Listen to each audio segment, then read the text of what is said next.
5 வருஷத்துக்கு பிறகுன்னு இங்கே தமிழ்ச்செல்வி போன பிறகு தான் இது எல்லாமே நடக்குது. 5 வருஷம் ஆகுது. வீட்டில் இங்கே சேது மட்டும் கல்யாணம் பண்ணிக்காமல் இருந்துக்கிட்டே இருக்காங்க. தாமரையும் சௌத்ரியும் இந்த 5 வருஷமாக போராட்டம் மட்டுமே தான் பண்ணிட்டு இருக்காங்களே தவிர அவங்க நினச்சது நடக்கவே இல்லை. ஆனால் இதுக்கிடையில் மலருக்குன்னு ஒரு குழந்தை ஆயிடுது. மலர் அந்த வீட்டுக்குன்னு ஒரு குழந்தைய பெற்று கொடுப்பான்னு எதிர்பார்க்காத எங்கள் ஈஸ்வரிக்கு பெரிய அடியாக தான் இருக்குது. இதனால் பூசை போட்டு திட்டமும் செய்கிறாங்க. மலர் குழந்தையையும் மலரையும் அழிக்க நினச்சி என்னென்னமோ செஞ்ச ஈஸ்வரிக்கு அது வெறும் ஏமாற்றமாக தான் மட்டுமே தான் போய் முடியவும் செஞ்சுருக்கு. இதனால் அடுத்தடுத்து சில விஷயங்களை எதிர்த்து செய்ய முடியாமல் ஒரு சுச்சுவேஷனை வந்துட்டு நடத்தவும் அதனால் அடுத்தடுத்து சில விஷயங்களை செய்ய முடியாமலும் இருக்கிறாங்க. போஸுக்குமே இந்த குழந்தை ஆரம்பத்துலேருந்து பிறக்கிறது பிடிக்கலனாலும் ஆனால் பிறந்து குழந்தை வளர்ந்து இப்போ அப்பான்னு தன்னை கூப்பிடுறதை கேட்ட பிறகு போஸுடைய மனசு கொஞ்சம் கொஞ்சம் மாறதை ஈஸ்வரி கவனிச்சுக்கிட்டே தான் இருக்காங்க. இதனால் போஸை கூப்பிட்டு தனியாக பேசுகிறாங்க ஈஸ்வரியும். டேய் போஸு, நான் அந்த மலரை உன் வாழ்க்கையிலேருந்து பிரிக்கணும்னு நினச்சேன். ஆனால் அவள் கூட ஒன்றா சேர்ந்து வாழ்ந்து இப்போ ஒரு குழந்தைக்கு அப்பனாவும் ஆயிட்டேன். இப்போது இந்த குழந்தையையும் அவளையும் அடித்து துரத்தி தான் ஆகணும். உனக்குன்னு ஒரு வசதியான வாழ்க்கையை அமைச்சு கொடுக்கணும்னு அம்மா நினச்சிட்டே இருக்கல அப்படின்னு சொல்ல, நீ சொல்லிக்கிட்டே தாம இருக்க, ஆனால் இதுக்காக எதையுமே செய்ய மாட்டுற அப்படின்னு சொல்ல, இனிமேல் எதுவாக இருந்தாலும் இந்த அம்மா செய்ய தண்டா போகிறேன்னு சொல்லும்போதும், இல்லைம்மா இதுக்கப்புறம் நீ எதுவுமே செய்ய வேண்டாம் தான் நானும் நினைக்கிறேன். இனி என் வாழ்க்கையில் நீ எந்த விதமான ஒரு ஏற்பாடுகளும் எதையுமே செய்யாமல் இருந்தாலே போதும். நான் செஞ்ச பாவத்தை எல்லாமே என் கடவுள் மன்னிக்கணும்னு தான் நான் வேண்டிக்கிறேன்னு சொல்ல, டேய் போஸு என்னடா பேசுகிறேன்னு சொல்ல, அம்மா கூட சேர்ந்து செஞ்ச பாவத்துக்கு தான் உனக்கு இன்னமும் குழந்தைங்க இல்லாமல் நீ தவிச்சிட்டு இருக்க. அதே போல் நானும் இல்லாமல் எனக்குன்னு ஒரு குழந்தை பிறந்திருக்கதை நினச்சி நான் சந்தோஷப்பட்டுட்டு இருக்கேன்னு சொல்கிறாங்க. இதை கேட்டு இங்கே ரொம்ப அதண்டு போகிறாங்க. அந்த பிள்ளை நீ ஒவ்வொரு நிமிஷமும் அப்பா அப்பான்னு கூப்பிடுறப்போ என் மனசெல்லாம் என்னமோ பண்ணுதுமா.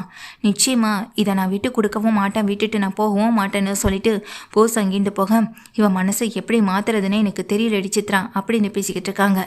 என்னமோ எனக்கும் ஒன்றுமே புரியலாமான்னு சித்ராவும் சொல்லிட்டு போக, எங்கள் வீட்டில் சேது தான் எப்போதும் போல் கவலையில் தனிமையில் வீட்டுக்குள்ளே இருந்துக்கிட்டு இருக்கும்போது அவங்க அப்பா ராஜாங்க வராங்க.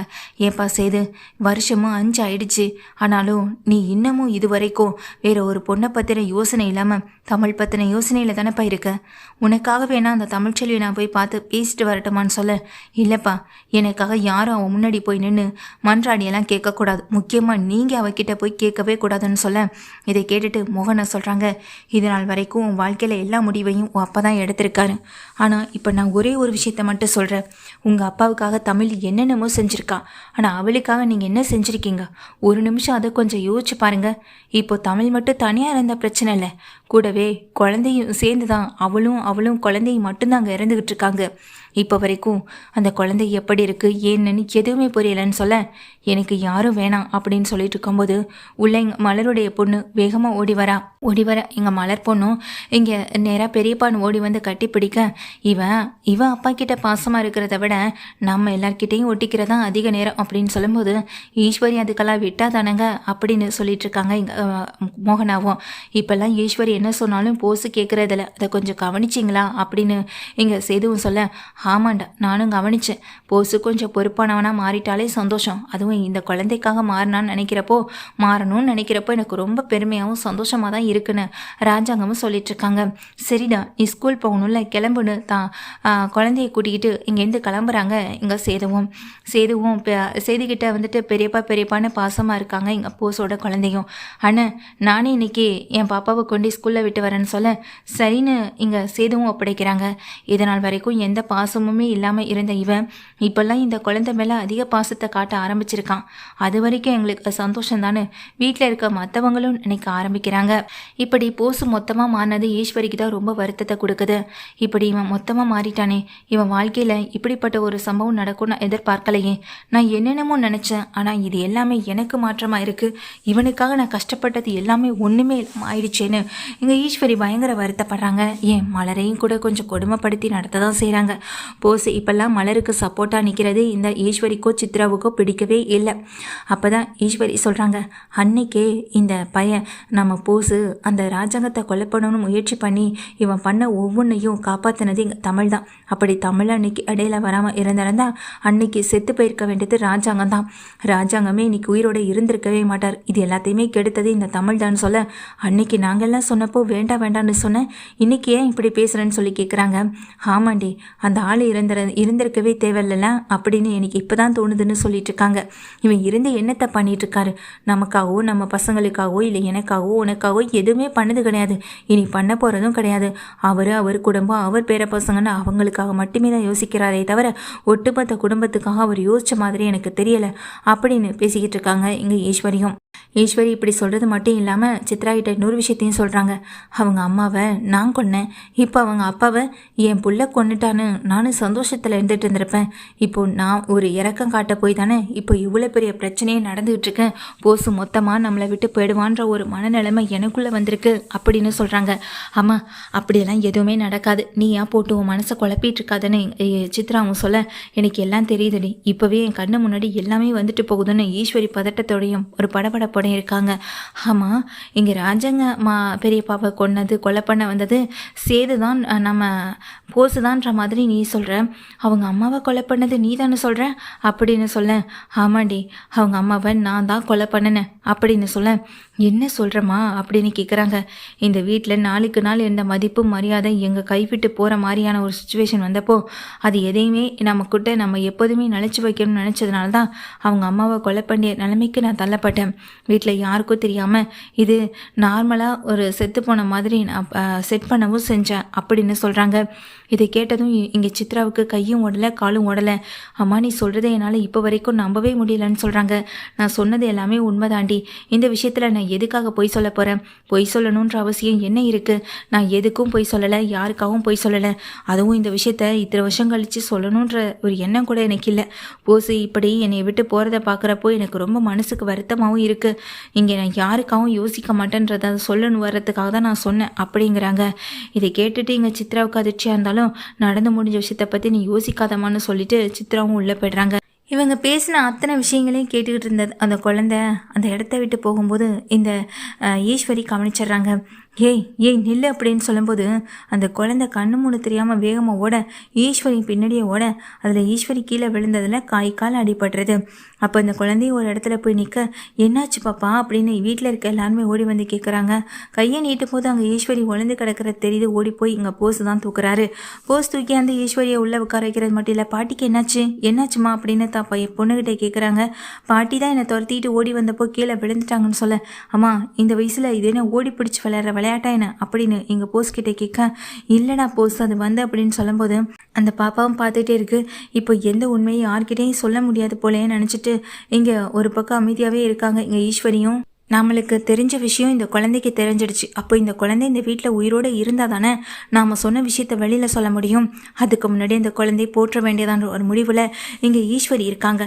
ஈஸ்வரி இந்த குழந்தைக்கு நைட்டு குடிக்க வேண்டிய பால் எப்போதுமே மலர் கொடுப்பாங்க. அப்படி குடிக்க வேண்டிய பாலில் வந்துட்டு மாத்திரை கலந்துடுறாங்க. அப்படி அதை எடுத்துக்கிட்டு போகும்போது வழியில் பண்ணிக்கிற எங்கள் போஸ் என்ன பண்ணுறாங்க, பால் வந்துட்டு கேட்குறாங்க குடிக்கிறதுக்காக. இருங்கங்க இது பாப்பாவுக்காக கொண்டு போகிறேன், உங்களுக்கு நான் எடுத்துகிட்டு வரேன்னு சொல்ல, பாப்பாவுக்கு சூடா நீ பால் கொண்டு போ, இது ஆறி போயிடுச்சுல, இதை நான் குடிச்சுக்கிறேன்னு சொல்லிட்டு வாங்குறாங்க. வாங்கி அதை குடிக்க போகிற நேரத்தில் தான் பையனுக்கு ஏதாவது ஆயிடுமோன்ற ஒரு பதட்டத்தில் ஓடி வந்து ஈஸ்வரி அதை தட்டி விட அந்த கிளாஸும் கீழே விழுந்து உடையுது. கீழே விழுந்து உடஞ்ச கையோட தூங்கிட்டு இருந்த அங்கே பாப்பாவும் கிளம்பி வராங்க. சத்தம் கேட்டு வீட்டில் இருக்க எல்லாருமே கிளம்பி ஹாலுக்கு வர, என்னாச்சு என்ன சத்தம் அது அப்படின்னு மோகனா கேட்குறாங்க. அது ஒன்றும் இல்லைன்னு சொல்லிட்டு இங்கே பதட்டத்தோட ஈஸ்வரனிக்கு எதுக்காகம்மா கையில் இந்த பாலை தள்ளி விட்டீங்கன்னு போஸ் கேட்குறாங்க. இங்கே மலரும் கேள்வி கேட்குறாங்க. இப்போ இங்கே ஈஸ்வரிக்கு பதில் பேச முடியாமல் நின்றுட்டு இருக்கவும் செய்கிறாங்க. அப்போது அந்த இடத்துல அந்த பாலை அந்த வீட்டில் இருக்க ஒரு சின்ன நாய்க்குட்டியை எப்போதுமே அந்த பாப்பா கையில் வச்சு வளர்த்துட்டே இருப்பாங்க. அப்படியே அந்த பால் அந்த வளர்த்துட்டு இருக்க அந்த நாய்க்குட்டி ஓடி வந்து அந்த பாலை கீழே கிடக்கிற பாலை நக்கும்போது அந்த இடத்துலையே அது வந்துட்டு கீழே விழுந்து இறந்துடுது. அப்போ தான் இதை பார்த்து எங்கள் போஸ்க்கு பயங்கர ஷாக் ஆகுது. அம்மா பாலில் என்ன இருக்கு அப்படின்ற மாதிரி கேட்குறாங்க. பால்லன்னு சொல்லும்போது, அம்மா இப்போ உண்மையை சொல்ல போகிறீங்களா இல்லையா அப்படின்னு கேட்க, பாலில் விஷத்தை கலந்த அப்படின்னு சொல்லிடுறாங்க. இதை கேட்டு ஒட்டுமொத்த குடும்பமும் ஆடி போய் இந்த ஈஸ்வரியை பார்க்க, ஐயோ நான் தான் செய்யக்கூடாத விஷயத்த தெரியாமல் செஞ்சுட்டேன், எல்லாரையும் நான் மன்னிச்சிருங்கன்னு சொல்லி மன்னிப்பு கேட்குறாங்க. அதாவது அப்படியே பிளேட்டை மாற்றி போடணும்னு நினச்சிட்டு இருக்க நேரத்தில் அந்த பாப்பா எல்லாத்தையுமே கேட்டுட்டு வெளியே வராங்க. ஏன்னா இந்நேரம் தான் அப்பாவுக்கு ஏதாவது ஆயிருக்குமோன்ற ஒரு பயம். ஏன்னா என்றைக்குமே எங்கள் போஸ் மேலே அவங்க பொண்ணு என்றைக்குமே ஒரு தனி பாசத்தை வச்சுருக்க தான் செஞ்சுருக்காங்க. அப்படியான நேரத்தில் அங்கே கீழே வர பாப்பா கிட்ட எங்கள் செய்தி கேட்குறாங்க. என்னாச்சு பாப்பா நீயே இவ்வளோ பதட்டமாக இருக்குன்னு சொல்லி கேட்க, இருக்க பாட்டின்னு சொல்லி பாட்டியை கையை நீட்டுறாங்க. என்னாச்சுன்னு சொல்லுமான்னு சொல்லும்போது 4 வயசு தான் ஆகுது. 4 வயசில் தான் மலையில் போய்ச்சால என்னத்தை சொல்லி புரிய வைக்க முடியுமோ அந்த விஷயத்த வந்துட்டு அவங்க சொல்லவும் செய்கிறாங்க. பாட்டி தான் இங்கே இன்னொரு பாட்டியை கொன்னதா சொல்லிட்டு இருந்தாங்க. நம்ம வீட்டில் கூட ஒரு ஃபோட்டோவில் இருக்காங்கள, அவங்கள கொன்னது இந்த பாட்டி தானா அப்படின்ற மாதிரி சொல்ல, என்னம்மா சொல்கிற அப்படின்னு ராஜாங்க கேட்க, இவங்க தான் சொல்லிட்டு இருந்தாங்க அத்தைக்கிட்ட அப்படின்னு சொன்னதும், என்ன சொல்லிட்டு இருந்தாங்கன்னு சொன்னதும் கேட்குறாங்க. வீட்டில் இருக்க எல்லாரும் கேட்டதும் அந்த பாப்பா நடந்த விஷயத்த ஒன்று விடாமல் அப்படியே சொல்ல, இதை கேட்டு அத்தனை பேரும் ஆடி போகிறாங்க. கொஞ்சம் புரிஞ்சுக்கிற மாதிரி தான் இருக்குது. அது மட்டும் இல்லாமல் போஸ் இதை கேட்டு பயங்கர கோபத்தில் தம்மா பக்கத்தில் போகிறாங்க. கூடவே பக்கத்தில் நிற்கிற அந்த அக்காவுக்கு பல்லான்னு ஒரு அறையப்படுறாங்க. இதுவே உன் குழந்தையா இருந்தால் ஒரு விஷத்தை கொடுத்து கொல்லணும்னு முடிவு பண்ணியிருப்பியா? என் குழந்தைக்கு உண்மை தெரிஞ்சதுனால உனக்கு ஏதாவது ஆபத்து வந்துருமோன்ற ஒரு பயத்தில் என் குழந்தைய கொல்ல துணிஞ்ச உன்னை என்றைக்குமே நான் மன்னிக்கவே மாட்டேன் அப்படின்னு போஸ் சொல்லவும் செய்கிறாங்க. ஒவ்வொரு தடவையும் நீ தப்பு பண்ணுவேன், அந்த தப்புக்கு உறுதுணையாக இருந்ததுன்னா அதுக்கான பாவத்தை என்னால் இனி அனுபவிக்க முடியாது. என் குழந்தை என் ஒய்ஃப்னு நான் இப்போ சந்தோஷமான வாழ்க்கையை வாழ்ந்துகிட்டு இருக்கேன். இனி என் வாழ்க்கையில் நீ குறுக்க வராமல் இருக்கிறதா உனக்கும் நல்லது எனக்கும் நல்லதுன்னு போஸ் திட்டுறது மட்டும் இல்லை. ராஜாங்க சொல்கிறாங்க, இவ்வளோ பெரிய விஷயத்தை செஞ்சுட்டு பழியை முழுக்க தூக்கி இங்கே நீ நம்ம தமிழ்ச்செல்வி மேலே போட்டிருக்கிறது ரொம்ப பெரிய அநியாயம், அது ரொம்ப தவறு. அதுக்கான ஒரு தண்டனை உனக்கு கிடைச்சிதான் ஆகணும். இனி இந்த வீட்டில் நீ இருக்கக்கூடாது அப்படின்னு சொல்லிடுறாங்க. இங்கே மதனி வெளியே போகிறது நினச்சி சந்தோஷப்பட்டுட்டு இருக்கேன் எங்கள் சாவுத்திரி தாமரை. இவங்க 2 பேரையுமே அவங்க கூட சேர்ந்து வெளியே போக சொல்லிடுறாங்க. ஒரு வயசுக்கு வந்த பொண்ணை இத்தனை நாளாக வீட்டுக்குள்ளே வச்சுக்கிட்டதே பெரிய ஒரு கஷ்டம். அதுவும் இல்லாமல் இங்கே ஊர்க்காரவங்க ஆளாளுக்கு ஏதாவது பேசிக்கிட்டே இருக்காங்க. அதனால் சாவுத்திரியும் தாமரையும் இனி ஈஸ்வரி கூட ஒன்றா வாழ்க்கை நடத்துவாங்கன்னு ஒரு கண்டிஷன் மாதிரி அதை போட்டு விட, இப்போது இங்கேருந்து கிளம்பி வெளியே போகிறாங்க எங்கள் சாவுத்திரியும் தாமரையும். இப்போ போட்ட அத்தனை திட்டமும் சொதப்பலாகவே முடிஞ்சிருச்சு. வீட்டில் இருக்க அந்த பாப்பா ஓடி வந்து சேதுவை கட்டி பிடிச்சி கலக்க, இல்லைம்மா உனக்கு ஒன்றும் இல்லைம்மான்னு சொல்லி இங்கே ஃபீல் பண்ணவும் செய்கிறாங்க. உன் அம்மாவோட இறப்புக்கு காரணமானவங்களை வீட்டை விட்டு வெளியில் அனுப்புனா மட்டும் பத்தாது, அவங்களுக்கு சரியான தண்டனை வாங்கி கொடுக்கணும்னு எங்கள் ராஜாங்க சொல்ல, அதுக்கு என்னப்பா ப்ரூஃப் இருக்குது? அம்மா இறந்து பல வருஷம் ஆயிடுச்சு. பல வருஷத்துக்கு அப்புறம் அம்மாவை கொண்டது இவங்க தானே சொல்லி நம்ம என்ன ப்ரூஃபை கொண்டு போய் நிறுத்த முடியும், காட்ட முடியும்? இந்த விஷயத்துலேருந்து நம்ம எதுவுமே செய்ய முடியாது. எல்லாம் தெரிஞ்சு அமைதியாக இருக்கிறதா நமக்கு இருக்க ஒரே வழி. அந்த கடவுள் பார்த்துட்டு தானே இருக்காரு, அதுக்கான தண்டனை நிச்சயமாக அவங்களுக்கு கிடைக்கும்னு சொல்லும்போது, இதை கேட்டுட்டு எங்கள் மோகனாவும் இங்கே ரொம்ப வருத்தத்தோடு நிற்கவும் செய்கிறாங்க. ஈஸ்வரி தான் இதெல்லாம் பண்ணியிருப்பான்னு என்னால் இப்போ வரைக்கும் நம்ப முடியலைன்னு அங்கே சன்னாசியும் பேசிக்கிட்டு இருக்காங்க. அவளையெல்லாம் இனி இந்த வீட்டுக்குள்ளே விடவே கூடாது, அவளையெல்லாம் இனி இந்த வீட்டு பக்கமே சேர்த்துக்க கூடாது அண்ணி. அவளுக்காக இனி இறக்கப்படுறது ரொம்ப தப்பு. நம்மக்கிட்ட ஆதாரம் இல்லாமல் அதனால் அவளை போலீஸ் ஸ்டேஷனில் உள்ளே வைக்க முடியாதுன்னு அண்ணன் சொல்லலாம். ஆனால் இருக்கிற ஆதாரத்தை வச்சு அவளை உள்ளே தள்ளி தாங்கணும்னு முடிவு பண்ணுறாங்க. ஏய் சன்னாசி என்ன பேசுகிறேன்னு அங்கே இருக்காங்க ராஜாங்கமும் கேட்க, அண்ணன் நியாயமாக பார்த்தா கோவப்பட்டு அடித்து உள்ள தள்ளியிருக்க வேண்டியது நீங்கள் தான் சொல்ல. கோவம் அந்த அளவுக்கு என்னை கண்ணை மறைக்குது, ஏதாவது நடந்துருமோன்ற ஒரு பயம், அதனால தான் நான் அமைதியாக இருக்கேன்னு எங்கள் ராஜாங்க சொல்ல, நீங்கள் அமைதியாக இருங்கண்ணே. அவள் வாயாலே வாக்குமூலம் கொடுத்ததுக்கான வீடியோவும் என்கிட்ட தான் இருக்குது. அதை இந்த பாப்பா தான் என்கிட்டையும் கொடுத்தா அப்படின்னு சொல்ல, பாப்பா இதை நீ வீடியோவாக எடுத்தியான்னு சொல்லி கேட்க, ஆமாம் அப்படின்னு சொல்கிறாங்க. இங்கே தன்னுடைய போஸ் இதை கேட்டு அதிர்ந்து போய் நிற்கிறாங்க. இப்போ அம்மாவுக்கு எதிரான ஆதாரம் கிடைச்சதுனால போலீஸ் ஸ்டேஷனில் உள்ளே வைக்க தயாராக போகிறாங்க. இங்கே வீட்டிலேருந்து கிளம்பி வெளியே போகிறாங்க. சன்னாசியும் தான் குடும்பம் இப்படிப்பட்ட ஒரு நெருக்கடியை சந்தித்ததை நினச்சி ராஜாங்கம் மனசொடைஞ்சு போய் இருக்க தான் செய்கிறாரு. இதுக்கிடையில் தான் அம்மா இத்தனை வருஷ காலமாக எப்படி இறந்தாங்கன்னு தெரியாமல் இருந்தது. அதுக்கு காரணம் வீட்டில் இருக்கவங்களாலே இருப்பாங்கன்னு நான் நினச்சி கூட பார்க்கல பார்த்தான்னு சொல்லிட்டாlega. ஈஸ்வரி மனசில் இவ்வளோ பெரிய வஞ்சகம் வந்ததுக்கு என்ன காரணம்? போலீஸ் ஸ்டேஷனில் அடித்து விசாரிப்பாங்களா? அப்படி விசாரித்து அவள் உண்மையை சொல்லிடுவாளான்னு கேட்க, நிச்சயமாக அவங்க உண்மையை சொல்கிறதுக்கு நிறைய வாய்ப்பு இருக்குன்னு சொல்லிட்டு இருக்காங்க. இதுக்கிடையில் தான் தமிழ்ச்செல்வி இங்கே ஊருக்கு வராங்க. ஊருக்கு வந்து தமிழ்ச்செல்வியை பார்க்கணுன்னு சேதுவுக்கு ரொம்ப சந்தோஷமாக இருக்குது. கூடவே தன்னுடைய மகளையும் கூட்டிகிட்டு வந்திருப்பாளேன்ற ஒரு ஏக்கத்தோடு தான் இருக்காங்க. ஆனால் இவ்வளோ தூரம் வந்தவன் வீடு வரைக்கும் வராமல் இருக்காங்களேன்ற ஒரு ஏக்கமும் பாட்டிக்கு இருக்க தான் அங்கேருந்து வழியை பார்த்துக்கிட்டே இருக்காங்க. தமிழ்ச்செல்வி வருவாளான்னு தன் வாசலே உட்காந்து வெறிச்சு போய் பார்த்துட்டே இருக்காங்க எங்கள் பாட்டியும். ஆனால் எங்கள் தமிழ்ச்செல்வி வர்ற மாதிரியே இல்லை. அது மட்டும் இல்லாமல் எப்படியாவது பேத்தியை பார்த்துடணும் அப்படின்ற மாதிரி உசுரை கையில் பிடிச்சிட்டு இருக்கவும் செய்கிறாங்க. மலருக்கும் இந்த நடந்து முடிஞ்ச விஷயத்தை நினைக்கும் போது மனசுக்கு திருப்தியாக இருக்குது. இத்தனை வருஷ காலமாக கிடைக்காத அன்பு பாப்பான்னு ஒன்று எனக்கு வந்ததுக்கு பிறகுதான் இந்த மனுஷங்கிட்டேருந்து அந்த அன்பு பாசம் அக்கறைன்னு எல்லாமே கிடைக்க செஞ்சுருக்கு. இது கடைசி வரைக்கும் நமக்கு கிடைச்சே ஆகணுன்ற மாதிரி தான் இங்கே நினைக்கவும் செய்கிறாங்க. இங்கே மலரும் சேதுவும் தன்னுடைய அப்பா கிட்ட போய் பேசிக்கிட்டு இருக்காங்க. சித்தி இந்த வீட்டில் இருந்துக்கிட்டு இவ்வளோ பெரிய துரோகத்தை நமக்கு பண்ணுவாங்க நான் நினச்சி கூட பார்க்கல. போயும் கடைசியில் நம்ம அம்மா இறந்ததுக்கு அவங்க தான் காரணம் நினைக்கும் போது எனக்கு அம்புட்டு கோவம் வருதுப்பா. இந்த நிமிஷமே அவங்கள கொலை பண்ண கூட தயங்கக்கூடாதுன்னு எனக்கு யோசிக்க கூட தோணுதுப்பான்னு சொல்ல, கொஞ்சம் அமைதியாக இரு சேது. எல்லாத்தையும் அவள் வாயிலேருந்து உண்மையை ஒத்துக்கிட்டான். ஆனால் இதுக்கப்புறமும் நம்ம சும்மா இருக்கக்கூடாது. போனா போகுதேன்னு இந்த வீட்டை விட்டு வெளியில் அனுப்புனது மட்டும் நாம் அவங்களுக்கு கொடுக்குற தண்டனை கிடையாது. இனிமேல் தண்டனைன்றது வாழ்க்கையில் எதிர்பார்க்காத பெரிய பெரிய தண்டனைகள் எல்லாமே அவளுக்கு கிடைக்கும் அப்படின்னு சொல்கிறாங்க. ஆமாம், நிச்சயமாக அதை நம்ம செஞ்சே ஆகணும்னு எங்கள் சேதுவும் முடிவெடுக்கிறாங்க. கடைசியில் இந்த பாப்பாவால் இப்போ உண்மை வந்தது. பாத்தியாப்பா, தான் பேத்தின்னு கூட பார்க்காம இப்படி கொலை பண்ணுற அளவுக்கு போயிருக்காங்கன்னா இவங்களை என்னப்பா சொல்கிறதுன்னு எங்கள் சேது வருத்தத்தில் இருக்கேன். அப்போ தான் எங்கள் ராஜாங்கமும் தன் பேத்தியை கூப்பிட்டு கொஞ்சம் செய்கிறாங்க. போஸு மலர்னு 2 பேருமே வந்து நிற்க, போஸ்கிட்டையும் மலர்கிட்டையும் உண்மையிலேயே நீங்கள் ஒரு சொக்க தங்கத்தை தான் இந்த வீட்டுக்கு பெற்று கொடுத்துருக்கீங்க. அந்த வகையில் உன் மேலே எனக்கு கோவப்படுறதுக்கு எதுவுமே இல்லை. உன் அம்மா பண்ண பாவத்துக்கு உன் அம்மா மட்டும் தண்டனை அனுபவிச்சா போதும். பதிலுக்கு நீ அந்த தண்டனை அனுபவிக்கணும்னு நான் என்றைக்குமே நினைக்க மாட்டேன்னு சொல்ல, என்னை மன்னிச்சிருங்க பெரியப்பான்னு போஸ் மன்னிப்பு கேட்குறாங்க. டேய் போஸு, ஒரு காலத்தில் நீயும் தப்பு பண்ணிக்கிட்டு தான் இருந்த. ஆனால் என்னைக்கு உனக்கு உன் குழந்தை வந்ததோ அன்னைக்கே நீ முழுசாக மாறிட்ட. இப்போ நீ நல்ல மனுஷனாக மாறி மலர் கூட சந்தோஷமாக சேர்ந்து வாழ்றது எங்களுக்கு எல்லாருக்கும் திருப்தியாகவும் சந்தோஷமாகவும் இருக்கு. கடைசி வரைக்கும் இதே சந்தோஷம் உன் வாழ்க்கையில் நிலைக்கணும்னு நான் வேண்டிக்கிறேன்னு சொல்லிட்டு எங்கள் சேதுவை பார்க்குறாங்க. சேது மனசு முழுக்க ரொம்ப காயமாக இருக்கு. இங்கே நின்றுட்டுருக்க இந்த பாப்பாவும் சேது பக்கத்தில் ஓடி போய் கட்டி பிடிச்சிட்டு இருக்க, சேதுவும் அந்த குழந்தையை தூக்கிட்டு உள்ளே போகிறாங்க. பாப்பா உனக்கு பிடிச்சதெல்லாம் வாங்கி தரவான்னு கேட்டுக்கிட்டே இங்கே கூட்டிகிட்டு வெளியே போகவும் செய்கிறாங்க. மலர் எப்போதும் போல் வீட்டு வேலைகளையும் பார்த்துக்கிட்டு இருக்கேன். அப்போதாவுக்கு கண்ணுக்கு இங்கே ரொம்ப ஒரு மாதிரி இருக்குது. என்னென்னா எப்படியாவது தமிழை பார்த்தணுன்னு தமிழ் ஊருக்கு வந்து சேர்ந்துடுறாங்க. ஊருக்கு வந்த தமிழை பார்த்துட்டு வீட்டில் இருக்க எல்லாருமே ரொம்ப சந்தோஷப்பட்டுட்டு இருந்துட்டுருக்காங்க. அப்போ அந்த நேரத்தில் கருப்பு ஓடி வந்து விஷயத்த வீட்டில் சொல்ல, அப்போதாவுக்கு ரொம்ப ஆசை, தமிழை எப்படியாவது பார்த்தணுண்டா, தமிழை பார்க்குறதுக்கு என்னை கூட்டிகிட்டு போடா அப்படின்னு கேட்குறாங்க. தமிழ் இன்னைக்கு கோவிலுக்கு போகணும்னு சொல்லிட்டு இருந்துச்சு. அப்போ தான் அதுவும் டாக்டர் படிப்பு வேற முடிச்சிருக்குல்ல, முடிச்ச கையோட வேலையும் கிடச்சிருச்சு. அது சம்மந்தமாக தான் கோவிலுக்கு வரணும்னு சொல்லிட்டு இருந்தது. நான் அந்த நேரத்தில் உன்னை கூட்டிகிட்டு போகிறேன் பார்த்தான்னு சொல்லிடுறாங்க. தமிழ்ச்செல்வி கோவிலுக்கு போன அதே சமயத்தில் தான் சேதுவும் கோவிலுக்கு போகிறாங்க. சேதுவும் அங்கே இருக்குது, அதாவது பாப்பா போகணும்னு சொல்லி அடம்பிடிச்சதுனால பாப்பாவை கூட்டிகிட்டு நேராக அந்த கோவிலுக்கு போகிறாங்க. அதே நேரத்தில் எங்கள் அப்பத்தா மலர் போஸுன்னு வீட்டில் இருக்க அத்தனை பேருமே கோவிலுக்கு கிளம்பி போகிறாங்க. தமிழ்ச்செல்வி சேது இவங்க எல்லாருமே அதே கோவிலில் இருக்க சமயத்தில் தான் இங்கே மற்றவங்களும் அந்த கோவிலுக்கு போய் சேர்றாங்க. இப்படி கருப்பு எப்படியாவது தமிழ்ச்செல்வியை சமாதானப்படுத்தி சேதுக்கிட்ட பேச வச்சணும், இனிமேலாவது அவங்க வாழ்க்கையில் ஏதாவது நல்லது பிறகுதான் பார்க்கலான்னு நினச்சிட்டு இருக்காங்க. ஆனால் தமிழ்ச்செல்வி சேது பேச்சை எடுத்தாலே ரொம்ப கோவப்படுறாங்க. சேதுவும் கூட அப்படிதான், தன்னை விட்டுட்டு போனவளை பற்றி யோசிக்க நான் தயாராக இல்லைன்ற மாதிரி பேசிக்கிட்டு இருக்காங்க. இப்படி 2 பேரும் ஈகோ பிடிச்சிட்டு இருக்க ஒரு காரணத்தினால அவங்க 2 பேரும் இனி ஒன்றா வாங்கலாம் அப்படின்ற சந்தேகமும் வீட்டில் இருக்கவங்களுக்கு இருக்கவும் தோணுது.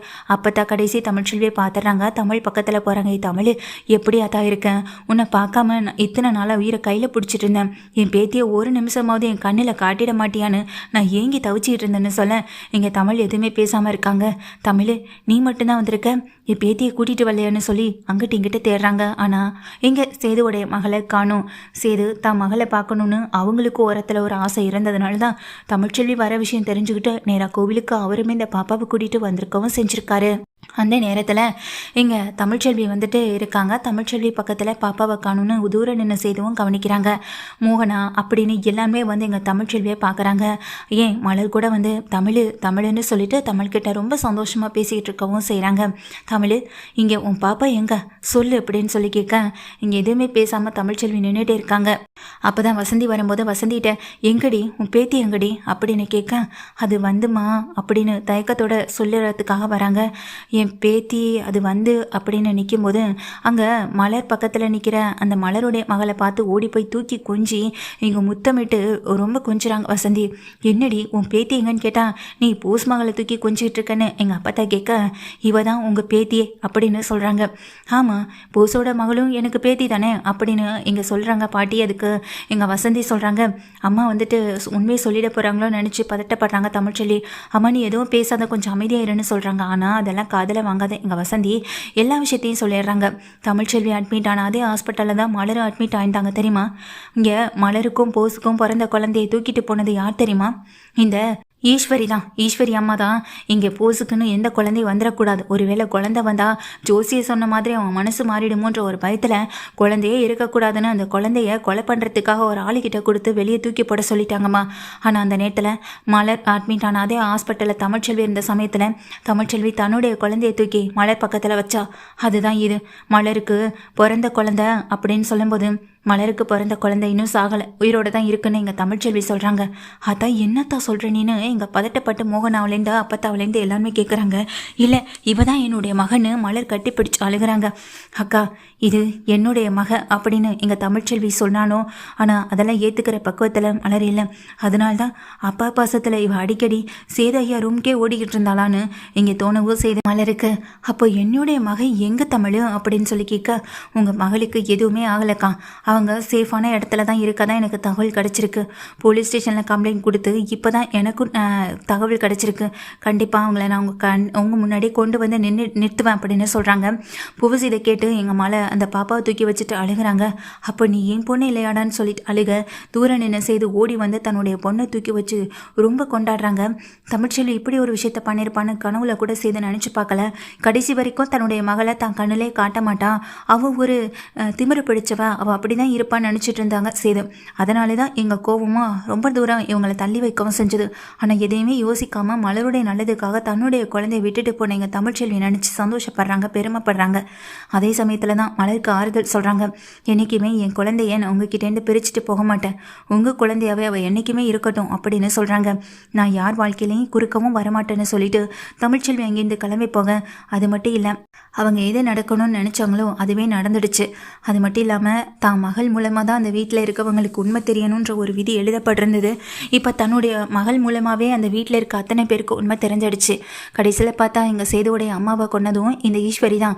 இங்கே தன்னுடைய மகளை தூக்கிட்டு போய் யார்கிட்டே கொடுத்ததும் இந்த ஈஸ்வரி தான்ற கோவம் எங்கள் போஸுக்கும் வீட்டில் இருக்க அத்தனை பேருக்கும் தெரிய வருது. இங்கே தமிழ்ச்செல்வி வந்துட்டு ஆல்ரெடி போலீஸ் ஸ்டேஷனில் கம்ப்ளைண்ட் பண்ணி வச்சதுனால அந்த குழந்தை போன இடத்த விட்டு தேட வச்சதில் இப்போ அந்த குழந்தை இருக்கிற இடமும் தெரிஞ்சிடுச்சு. யார் வீட்லேயோ இங்கே அனாதையாக அந்த குழந்தை இறந்துக்கிட்டு இருக்கு. இப்போ அந்த குழந்தைய இங்கே ஒப்படைக்கிறதுக்காக அழைச்சிட்டு வரவும் செய்கிறாங்க. அந்த குழந்தைய கொண்டு வந்து கம்ப்ளைண்ட் கொடுத்த தமிழ்ச்செல்விக்கிட்டே கொடுக்க தமிழ்ச்செல்வி அள்ளி கொஞ்சி முத்தமிட்டு கொஞ்சிட்டு இருக்கவும் செய்கிறாங்க. தமிழ் இப்போ என்ன பண்ணலான்னு இருக்க, இந்த குழந்தைய கொண்டு கொடுத்துட்டு உன் குழந்தைய கூட்டிகிட்டு வந்துடுமா அப்படின்னு இங்கே வசந்தி சொல்ல, இல்லைம்மா அந்த குழந்தை அங்கே தான் இருக்கணும், இந்த குழந்தைய அங்கே தான் இருக்கணும், நான் இப்போவே மலருடைய குழந்தைய மலர்கிட்ட ஒப்படைக்க தான் போகிறேன் அப்படின்னு சொல்ல, இல்லை தமிழ் நீ செய்கிறது சரியாக இருக்கும்னு எனக்கு தோணலைன்னு சொல்ல, இல்லைம்மா நான் செய்கிறது தான் சரி, அந்த வீட்டை பொறுத்த வரைக்கும் என் மேலே ஏற்பட்ட இந்த களங்கம் இப்போ அவர் மூலமாக தான் சரியாகணும், அதுக்கு அவர் வாயை திறந்து பேசணும், அவர் வாயை திறந்து பேசாத வரைக்கும் நானும் அவர் முகத்தில் முழிக்க போகிறது கிடையாது அப்படின்னு முடிவெடுக்கிறாங்க எங்கள் தமிழ்ச்செல்வியும். வந்ததில் ஒரு நல்லதுன்னா என்னுடைய மகளை பார்த்தது, என் மகளை பார்க்குறதுக்காக வந்தேன்னு பார்த்துட்டேன், ரொம்ப சந்தோஷமாக இருக்குமா அப்படின்னு சொல்லிட்டு தமிழ்ச்செல்வி கிளம்புறாங்க. தமிழ்ச்செல்வி கிளம்பிட்டு ஊருக்கு போயிட்டுருக்க அந்த சமயத்தில் தான் சேதுவும் வந்துட்டு குழந்தைய கொண்டு விட்டுட்டு தான் வராங்க. அந்த சமயத்தில் குழந்தைய வாங்கிக்கிற மலர் இங்கே சேது ஐயாட்ட சொல்கிறாங்க, சேது ஐயா இத்தனை வருஷமாக யார் சொல் பேச்சையும் கேட்காம நீங்கள் உங்கள் விருப்பத்துக்கு இருந்தீங்க, தமிழ் மேலே தான் தப்பு இருக்குன்னு அவளை ஒதுக்கி வச்சுருந்தீங்க, உங்கள் குழந்தைய உங்கள் கண்ணிலேயே காட்டலைன்னு மேலே அம்புட்டு கோவப்பட்டீங்க, ஆனால் கடைசியில் இந்த குடும்ப நல்லதுக்காக எங்கள் நல்லதுக்காக குழந்தைய எங்ககிட்ட ஒப்படைச்சு போட தமிழ்ச்செல்வியோடைய தியாகத்தை யாராலையும் ஈடு செய்ய முடியவே முடியாது. தாய்ப்பாசம்ன்றது சாதாரணது கிடையாது, தாய்ப்பாசத்தையும் மிஞ்சின பாசம் இந்த குடும்பத்து மேலே அவளுக்கு இருக்கிறதுனால தான் இப்படிப்பட்ட ஒரு விஷயத்த செய்யக்கூட தயக்கப்படாமல் செஞ்சுருக்கான். தான் குழந்தைய இப்படி பால்மனம் மாறாத குழந்தைய என்கிட்ட கொடுத்துட்டு போயிருக்கான். அது தெரியாமல் நானும் இந்த பிள்ளைய என் பிள்ளையாவே வளர்த்தேன். நான் என் பிள்ளையாக தான் நான் இப்பயும் இவளை பார்க்குறேன், எப்பயுமே நான் பார்க்கவும் செய்வேன். இந்த குழந்தை வந்துட்டேன்னு அவளை நான் தூக்கி போட்டுறவும் மாட்டேன். ஆனால் தமிழ் இந்த குழந்தை மேலே எம்புட்டு பாசம் வச்சுருந்தாலும் இப்போ எனக்காக இதை விட்டுட்டு போக முடிவு பண்ணுவா. முதல்ல பாப்பாவை தூக்கிட்டு போய் தமிழை கூட்டிகிட்டு வரத்துக்கு வழியாக பாருங்கன்னு சொல்ல, எங்கள் சேதுவும் பாப்பாவை தூக்கிக்கிட்டு வேகமாக வெளியே ஓடுறாங்க. அதுக்குள்ளே தமிழ் அங்கே பஸ் ஏற தமிழ்னு கூப்பிட்டு எங்கே பார்த்தாலும் கத்துறாங்க. தமிழ்ச்செல்வி அப்போ தான் இறங்கி வராங்க. வந்த தமிழ்ச்செல்வியை பார்த்துட்டு என்னை மன்னிச்சிரு தமிழ்னு ஓடி போய் கண்கலங்கி கீழே விழுந்தே அழுகவும் செய்கிறாங்க. இப்படி செய்து அழுகிறத பார்த்த தமிழ்ச்செல்வியால் தாங்கவே முடியலை. உடனே தமிழ் கிளம்பி நிற்க சேதுவும் கிளம்பி நிற்கிறாங்க. என்னை மன்னிச்சிரு தமிழ், என்னுடைய இந்த ஈகோ தான் அப்படின்னு சொல்லும்போது இங்கே டக்குன்னு தன்னுடைய மகளை வாங்கி அள்ளி முத்தமிட்டு கொஞ்சி இங்கே ரொம்ப சந்தோஷமாக பார்த்துக்கவும் செய்கிறாங்க தமிழ்ச்செல்வி. நான் வந்த வேலை முடிஞ்சுதாமா அப்படின்னு சொல்லிட்டு அந்த குழந்தை கேட்குறது இங்கே தமிழ்ச்செல்விக்கும் சரி சேதுவுக்கும் சரி ரொம்ப அதிர்ச்சியாக இருக்குது. ஏன்னா இந்த குழந்தையால் நடக்க வேண்டியதெல்லாம் நடக்கணுன்றதுக்காக தான் தமிழ்ச்செல்வி விட்டுட்டு போயிருக்காங்க. ஆனால் அந்த அந்த குழந்தைக்கு தன்னுடைய அம்மா யாருன்னு பார்த்த அடுத்த நிமிஷமே கண்டுபிடிச்சிருச்சு. இவங்க தான் தன்னுடைய அம்மான்னு அந்த குழந்தைக்கோ தெரிய வந்திருக்குன்னா அப்போ தான் குழந்தைக்குள்ள ஏதோ இனம் புரியாத ஒரு சக்தி இருக்குன்னு தானே அர்த்தம் அப்படின்னு நம்பவும் செய்கிறாங்க. அதுதான் இப்பயும் அவங்களுக்கு ரொம்ப நம்பிக்கை கொடுக்கவும் செய்து தன்னை தான் மகளை கட்டிப்பிடிச்சு கண்களையும் அழுகிறது மட்டும் இல்லாமல் சேது தன்னுடைய மனைவி மகள் 2 பேருமே கூட்டிட்டு வீட்டுக்கும் போகிறாங்க ரொம்ப சந்தோஷமா.